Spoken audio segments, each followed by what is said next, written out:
Saubhagya Home and Kitchen Appliances. Green Park Coaching Center, All India First Rank, 720 out of 720. Number of students joined MBBS in 2024, 1951. Green Park Coaching Center.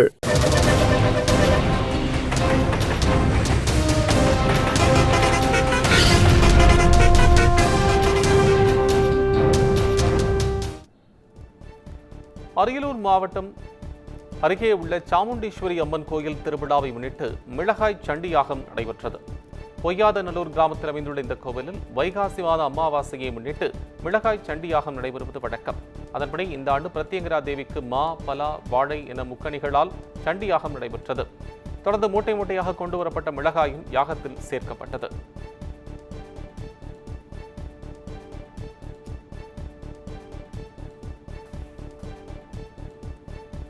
Ariyalur மாவட்டம் ஜெயங்கொண்டம் அருகே சமயபுரம் கோயிலுக்கு மாலை அணிந்த பக்தர்கள் பால்குடம் ஏந்தியும் அலகு குத்தியும் நேர்த்திக்கடன் செலுத்தினர். இளையோர் கிராமத்தில் உள்ள மாரியம்மன் கோயிலிலிருந்து சமயபுரம் மாரியம்மன் கோயிலுக்கு மாலை அணிந்த பக்தர்கள் வைகாசி மாத அமாவாசையை முன்னிட்டு பால்குடம், சக்தி கரகம் எடுத்தும் அலகு குத்தியும் முக்கிய வீதிகள் வழியாக ஊர்வலமாக வந்து நேர்த்திக்கடன் செலுத்தினர். தொடர்ந்து சுவாமி வீதி உலாவும் நடைபெற்றது.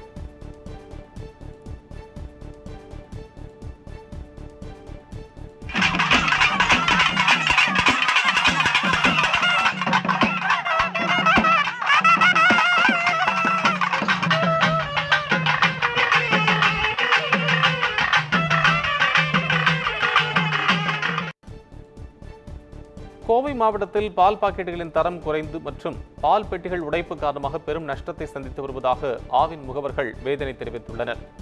ஆவினிலிருந்து சப்ளையாகும் பால் பாக்கெட்டுகளில் காகிதம் கிழிவதாலும் பாட்டில்களும் சேதமடைந்திருப்பதாலும் பெருமளவில் பால் வீணாகி இழப்பு ஏற்படுவதாக பால் முகவர்கள் தெரிவிக்கின்றனர்.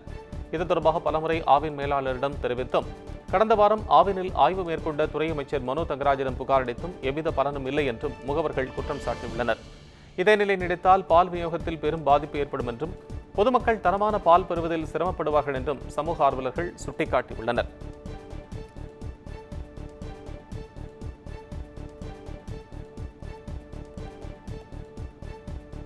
சிவகங்கை மாவட்டம் திருபுவனத்தில் 35 அடி நீளத்தில் தயாராகும் ராட்சத அரிவாள் பொதுமக்களை ஆச்சரியத்தில் ஆழ்த்தியுள்ளது.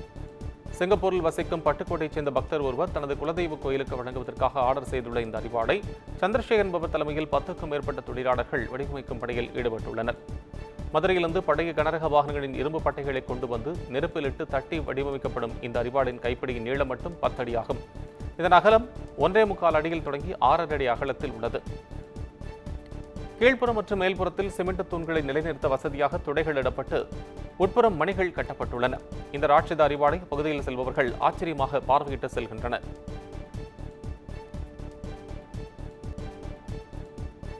மூன்று கிராமங்களை இணைத்து தனி பஞ்சாயத்தாக அமைக்க வேண்டும் என்பதை வலியுறுத்தி 100க்கும் மேற்பட்டோர் கரூர் மாவட்ட ஆட்சியர் அலுவலகத்தில் மனு அளித்தனர்.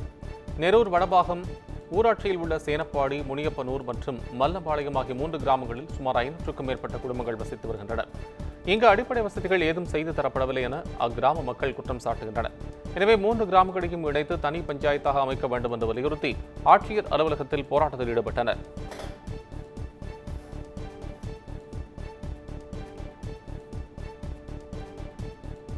திருத்துறைப்பூண்டி அருகே முத்துமாரியம்மன் ஆலயத்திற்கு 201 சீர்வரிசை தாம்பாளங்கள் எடுத்து வந்த பக்தர்கள் அம்மனுக்கு நேர்த்திக்கடன் செலுத்தினர்.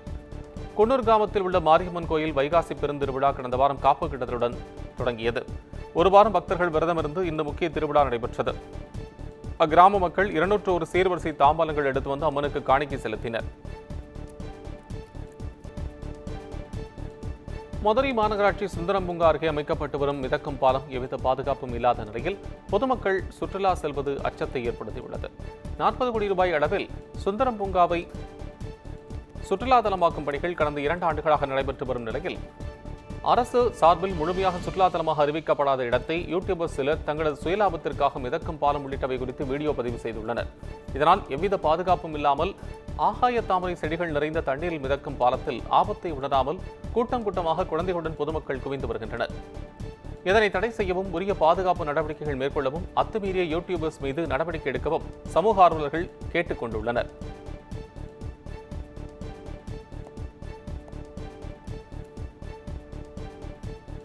பருவம் தவறி பெய்த மழையால் பாதிக்கப்பட்ட விவசாயிகளுக்கு பயிர் காப்பீடு வழங்கிடக் கோரி தஞ்சை மாவட்ட ஆட்சியரிடம் விவசாயிகள் மனு அளித்தனர். ஒரத்தநாடு தாலுகாவிற்குட்பட்ட ராகவாம்பாள்புரம், ஆர்ச்சுத்திப்பட்டு, நார்த்தேவன் குடிகாடு, சின்னப்புலி குடிகாடு, பனையக்கோட்டை உள்ளிட்ட கிராமங்களில் ஏற்கனவே பெய்த மழையால் 300 ஏக்கருக்கு மேல் நெற்பயிர்கள் நீரில் மூழ்கி கடுமையாக பாதிக்கப்பட்டுள்ளது. இதை அரசு அதிகாரிகள் பார்வையிட்டு உரிய இழப்பீடு வழங்கப்படும் என்று உறுதியளித்திருந்தனர். ஆனால் இதுவரை அந்த நிதி வழங்கப்படவில்லை என்று குற்றம் சாட்டியுள்ள விவசாயிகள் உடனடியாக பயிர் காப்பீட்டு நிதியை வழங்க வேண்டும் என்று வலியுறுத்தியுள்ளனர்.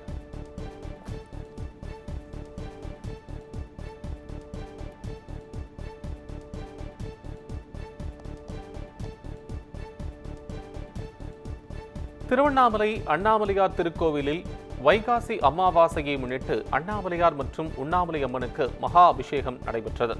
அரிசி மாவு, மஞ்சள் தூள், அபிஷேகத்தூள், பஞ்சாமிர்தம், தயிர், தேன், பன்னீர், இளநீர், சந்தனம், விபூதி மற்றும் 1500 லிட்டர் பால் ஆகியவற்றை கொண்டு நடைபெற்ற பிரம்மாண்ட அபிஷேக ஆராதனைகளை தொடர்ந்து 3 மணி நேரத்திற்கு மேலாக சுமார் 20 வகையான பூக்களை கொண்டு மலர் அபிஷேகம் செய்யப்பட்டது. இதன் பின்னர் சிவாச்சாரியர்கள் வேத மந்திரங்கள் முழங்க மூலவரான அண்ணாமலையார், உண்ணாமலை அம்மன் உள்ளிட்ட உற்சவ மூர்த்திகளுக்கு புனித கலசத்தில் உள்ள நீர் ஊற்றப்பட்டது. அதனைத் தொடர்ந்து மகா தீபாராதனை காண்பிக்கப்பட்டது. இந்நிகழ்வில் ஏராளமான பக்தர்கள் பங்கேற்று சுவாமி தரிசனம் செய்தனர்.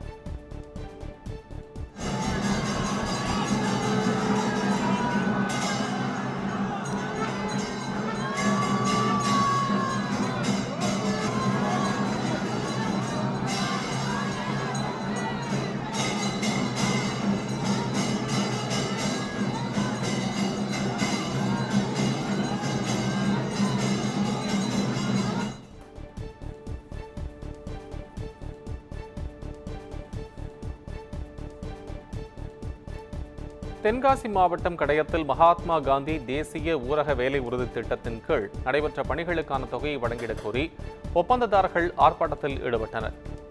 கடையம் ஊராட்சி ஒன்றிய அலுவலகத்தின் முன் கூடியவர்கள் சுமார் 2 கோடி ரூபாய் வரை முடிந்த பணிகளுக்கான தொகை வழங்கப்படாமல் நிலுவையில் உள்ளதாக குற்றம் சாட்டினர். 500க்கும் மேற்பட்ட தொழிலாளர்களின் வாழ்வாதாரம் கருதி நிதியை விடுவிக்க வேண்டும் என்றும் துணை வட்டார வளர்ச்சி அலுவலரிடம் மனு அளித்தனர்.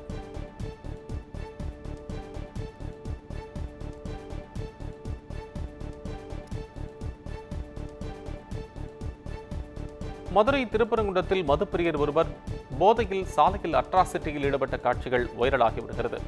சுப்பிரமணிய சுவாமி திருக்கோவிலுக்கு எதிரே உள்ள 16 கால மண்டபத்தில் முன்பு உள்ள சாலையில் மதுப்பிரியர் ஒருவர் அளவுக்கு அதிகமாக மது அருந்திய நிலையில் அங்கு பாதுகாப்புக்காக அமைக்கப்பட்டிருந்த பேரிகார்டு மீது ஏறி நின்று அட்ராசிட்டியில் ஈடுபட்டார்.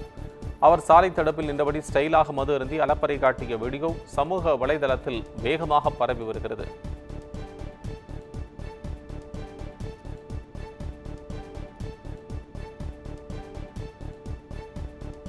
கள்ளக்குறிச்சி மாவட்டம் சங்கராபுரம் அருகே நெல் கொள்முதல் நிலையத்தில் 1 மாத காலமாக நெல் கொள்முதல் செய்யப்படாததை கண்டித்து விவசாயிகள் சாலை மறியலில் ஈடுபட்டனர். சங்கராபுரம் அருகே தேவபாண்டலம் கிராமத்தில் உள்ள அரசு நெல் கொள்முதல் நிலையம் கடந்த 1 மாத காலமாக திறக்கப்படாததால் விவசாயிகள் கொண்டு வந்த நெல்மணிகள் முளைப்பு ஏற்பட்டு வீணாகும் அவல நிலை ஏற்பட்டுள்ளதாக வேதனை தெரிவிக்கின்றனர் விவசாயிகள்.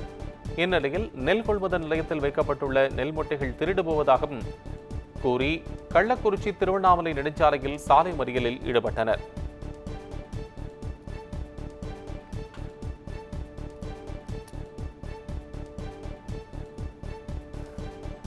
ராமநாதபுரம் மாவட்டம் அதியமான் கடற்கரையில் மரம் முறிந்து விழுந்து சுற்றுலா பயணிகள் வாகனங்கள் சேதமடைந்தது.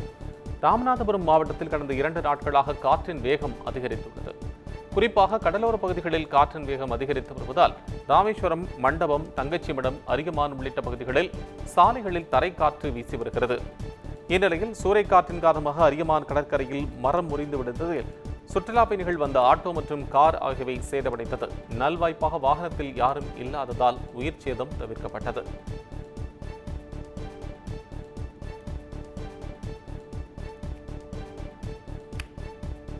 திருப்பத்தூர் மாவட்டம் ஆம்பூர் அருகே சாலையில் சென்று கொண்டிருந்த கார் ஓட்டுநரின் கட்டுப்பாட்டை இழந்து பழக்கடைக்குள் புகுந்து மின்கம்பத்தின் மீது மோதி விபத்துக்குள்ளான பதைவதைக்க வைக்கும் சிசிடிவி காட்சி வெளியாகியுள்ளது. சென்னை விருகம்பாக்கத்தைச் சேர்ந்த முகமது உதுமான் தனது நண்பருடன் தருமபுரிக்கு காரில் சென்றுள்ளார். சாதாகுப்பம் பகுதியில் வேகமாக சென்றபோது முன்னால் சென்ற கார் மீது மோதாமல் இருக்க முகமது உதுமான் காரை திருப்பிய போது கட்டுப்பாட்டை இழந்த கார் சாலையோரம் நிறுத்தி வைத்திருந்த இருசக்கர வாகனத்தின் மீது மோதி அங்கிருந்த பழக்கடையிற்குள் புகுந்து சாலையோர மின்சார கம்பத்தின் மீது மோதி விபத்துக்குள்ளானது. இதனால் மின்கம்பம் சாய்ந்ததால் உடனடியாக மின்சாரம் துண்டிக்கப்பட்டது. போலீசார் விசாரணை நடத்தி வரும் நிலையில் விபத்தின் சிசிடிவி காட்சி வெளியாகியுள்ளது. மதுரை மாவட்டம் வளையபட்டி ஊராட்சியில் அமைந்துள்ள அரசம்பட்டி மஞ்சமலை ஐயனார் ஈரடி கருப்பசாமி திருக்கோயிலில் 8 ஆண்டுகளுக்கு பிறகு குதிரை எடுப்பு திருவிழா கோலாகலமாக நடைபெற்றது. இத்திருவிழாவில் அரசம்பட்டியிலிருந்து சாமியை ஊர்வலமாக வளையபட்டிக்கு எடுத்துச் சென்று அங்குள்ள மந்தைத்தடில் வைத்து கண் திறக்கப்பட்டு சிறப்பு அபிஷேகம் செய்யப்பட்டது. அதன் பின்னர் பூஜைகளும் செய்யப்பட்டன. பின்னர் அங்கிருந்து மஞ்சமலையான் கோயிலுக்கு எடுத்துச் செல்லப்பட்டு பக்தர்கள் தங்களது நேர்த்திக்கடனாக குதிரைகள் செய்து தோளில் சுமந்து தங்களது வேண்டுதல்களை நிறைவேற்றி வழிபட்டு மகிழ்ந்தனர். கோலாகலமாக நடைபெற்ற இந்த உற்சவ விழாவில் அரசம்பட்டி, வலையபட்டி, லக்கம்பட்டி, புதூர், சல்லி, கோடாங்கிப்பட்டி ஆகிய 5 கிராம மக்கள் திரளாக கலந்து கொண்டு சாமி தரிசனம் செய்தனர். மேலும் அண்டை மாவட்டங்களிலிருந்தும் பக்தர்கள் கலந்து கொண்டனர். பாகிஸ்தானுக்கு உளவு பார்த்த மத்திய ரிசர்வ் போலீஸ் படை வீரர் ஒருவரை தேசிய புலனாய்வு முகமை கைது செய்துள்ளது. டெல்லியைச் சேர்ந்த மோதிராம் ஜாட் என்பவர் சிஆர்பிஎஃப் உதவி துணை ஆய்வாளராக பணியாற்றி வந்தார். இந்நிலையில் இவர் கடந்த 2023 முதல் தேசிய பாதுகாப்பு தொடர்பான ரகசிய தகவல்களை பாகிஸ்தான் புலனாய்வு அதிகாரிகளுடன் பகிர்ந்து கொண்டதை கண்டறிந்த NIA அதிகாரிகள் அவரை கைது செய்தனர். மேலும் அவர் பல்வேறு வழிகள் மூலம் பாகிஸ்தான் புலனாய்வு அதிகாரிகளிடமிருந்து நிதி பெற்றதையும் NIA கண்டறிந்துள்ளது. அவரை பாட்டியாலா ஹவுஸ் சிறப்பு நீதிமன்றத்தில் தேசிய புலனாய்வு முகமை ஆஜர்படுத்தியது. இந்நிலையில் கைது செய்யப்பட்ட மோதிராம் ஜாட்டை ஜூன் 6ஆம் தேதி வரை NIA காவலில் வைக்க நீதிமன்றம் உத்தரவிட்டுள்ளது. இதனிடையே அவரை சிஆர்பிஎஃப் பணியிலிருந்து நீக்கம் செய்யப்படுவதாக நிர்வாகம் அறிவித்துள்ளது.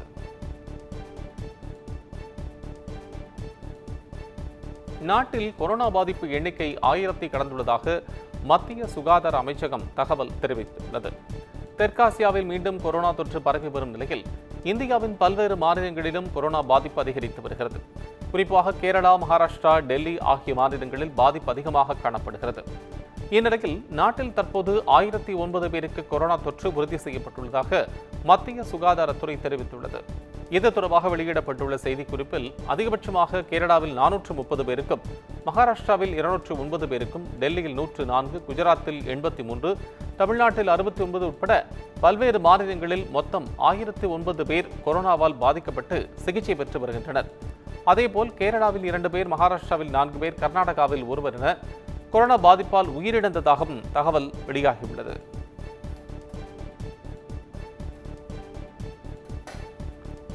கேரள மாநிலம் கொச்சி துறைமுகம் அருகே நடுக்கடலில் கவிழ்ந்த சரக்கு கப்பலின் 8 கண்டெய்னர்கள் கரை ஒதுங்கியது. கேரளாவின் விழிங்கம் துறைமுகத்திலிருந்து கொச்சி நோக்கி கண்டெய்னர்களுடன் சென்ற சரக்கு கப்பல் நடுக்கடலில் மூழ்கிய நிலையில் அதில் பயணித்த 21 பேர் பாதுகாப்பாக மீட்கப்பட்டனர். மேலும் சரக்கு கப்பலின் 13 கண்டெய்னர்களையும் கரை ஒதுங்கின. இதனிடையே கேரள மாநிலம் பேரிடர் மேலாண்மை ஆணையம் கேட்டுக்கொண்டதன் பேரில் அரக்கோணம் தேசிய பேரிடர் மீட்பு படையினர் குழுவினர் 30 பேர் கொண்ட குழு கொல்லம் விரைந்துள்ளது. இவர்களுடன் ஹாஸ்மெட்டரிஸ் வாகனம் கொண்டு செல்லப்பட்டுள்ளது. ரசாயனம், கதிர்வீச்சு, உயிரியல் அபாயங்கள் ஏற்படும் பட்சத்தில் இந்த பிரத்யேக தொழில்நுட்பம் கொண்ட இந்த வாகனத்திலிருந்து கண்காணிக்க முடியும் என்பதும் குறிப்பிடத்தக்கது. மேலும் நெல்லை மாவட்டம் ராதாபுரம் பேரிடர் மீட்பு படையிலிருந்து ஆய்வாளர் கலையரசன் தலைமையில் 30 பேர் கொண்ட குழுவினருக்கு கொல்லம் துறைமுகத்திற்கு விரைந்துள்ளனர். Saubhagya Home and Kitchen Appliances. Green Park Coaching Center, All India First Rank, 720 out of 720. Number of students joined MBBS in 2024, 1951. Green Park Coaching Center.